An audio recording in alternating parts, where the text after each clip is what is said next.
Final revision में आपका स्वागत है और मैं हूं यश। दोस्तों, हाल ही में हमारे यूनियन कैबिनेट ने 10,371 करोड़ का बजट एलोकेट किया है इंडिया एआई मिशन के लिए। 5 साल के लिए होगा ये मिशन, जिसमें इंडिया में आर्टिफिशियल इंटेलिजेंस से रिलेटेड इकोसिस्टम को डेवलप करना है। ये इनिशिएटिव है ministry of electronics and information technology का, जो पब्लिक प्राइवेट पार्टनरशिप के माध्यम से चलेगा। इसकी इम्प्लीमेंटिंग एजेंसीज हैं India AI independent business division, जो डिजिटल इंडिया कॉर्पोरेशन के अंतर्गत आता है। डीआईसी एक बॉडी है जो ministry of electronics and information technology के अंतर्गत आती है। ये मुख्यतः इन्फॉर्मेशन एंड टेक्नोलॉजी का मनुष्य की लाइफस्टाइल में योगदान को बढ़ाने के लिए काम करती है। साथ ही e governance, digital India mission आदि पर भी इसका फोकस है।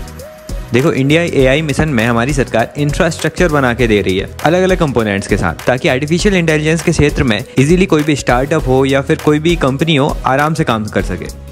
इसके कंपोनेंट इस प्रकार हैं। पहला है इंडिया एआई कंप्यूट कैपेसिटी। इसमें ग्राफिक्स प्रोसेसिंग यूनिट्स के लिए 10,000 से ज़्यादा artificial intelligence computer infrastructure develop किया जा रहा है पब्लिक प्राइवेट पार्टनरशिप के माध्यम से।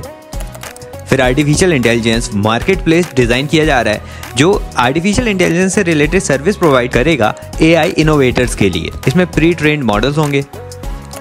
अगला है इंडिया एआई इनोवेशन सेंटर। इसमें वही रिसर्च का काम होगा, इनोवेट करेंगे एआई के सेक्टर में। अगला है India AI application development initiative. Critical sectors की प्रॉब्लम्स को सॉल्व करने के लिए एआई सॉल्यूशंस को डेवलप करने का काम करेगा, जो लार्ज स्केल पर सोशियो इकोनॉमिक ट्रांसफॉर्मेशन लाएगा। अगला है इंडिया एआई फ्यूचर स्किल्स। इसमें भावी पीढ़ी के लिए जो भी आगे स्टूडेंट्स आएंगे उनके लिए under graduate, master level, PhD level के प्रोग्राम लॉन्च होंगे एआई के क्षेत्र में, आर्टिफिशियल इंटेलिजेंस के क्षेत्र में। डेटा, एआई लैब्स आदि को सेटअप किया जा रहा है टियर 2 एंड टियर 3 सिटीज़ में। एजुकेशन का साइड है एक तरीके से ये। अगला कंपोनेंट है इंडिया एआई स्टार्टअप फाइनेंसिंग। मतलब जो भी नए नए स्टार्टअप्स हैं एआई के सेक्टर में, उनको फंडिंग प्रोवाइड करना है, उनके फ्यूचरिस्टिक एआई प्रोजेक्ट्स को फंड करना है। फिर अगला कंपोनेंट आता है सेफ एंड ट्रस्टेड एआई। इसमें रिस्पॉन्सिबल एआई प्रोजेक्ट्स की बात की जाती है, तो आर्टिफिशियल इंटेलिजेंस के सेक्टर में विभिन्न गाइडलाइंस, गवर्नमेंट के फ्रेमवर्क्स की बात करता है, ताकि एआई का सही तरीके से यूज हो, उसका दुरुपयोग ना हो। ये था इंडिया एआई मिशन। अब इससे पहले हमने इंडिया एआई पोर्टल पढ़ा था, उसके बारे में देख लीजिए।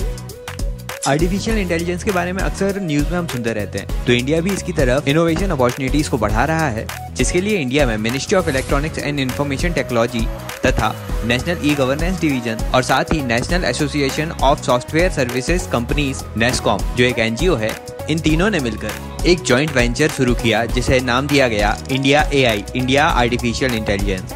ये एक प्रकार का नॉलेज का पोर्टल है, रिसर्च ऑर्गेनाइजेशन भी है और एआई के क्षेत्र में इंडिया का इकोसिस्टम बिल्डिंग इनिशिएटिव है, जिसे 28 मई 2020 में शुरू किया गया था। ये एआई से रिलेटेड वेरियस एंटिटीज को, उनके कोलैबोरेशन को यूनाइट और प्रमोट करता है। तो इसी इंडिया एआई के साथ मिलकर फेसबुक की पेरेंट कंपनी मेटा ने एक मेंबर ऑफ अंडरस्टैंडिंग साइन की है, ताकि इंडिया में आर्टिफिशियल इंटेलिजेंस इकोसिस्टम को बढ़ाया जा सके। बस यही टॉपिक था आज का। वीडियो अच्छा लगा तो लाइक कर दो, ज़्यादा से ज़्यादा शेयर करो। पहली बार चैनल पर आ रहे हो, सब्सक्राइब करके जाना। ऐसे इन्फॉर्मेटिव वीडियोस आपको मिलते रहेंगे।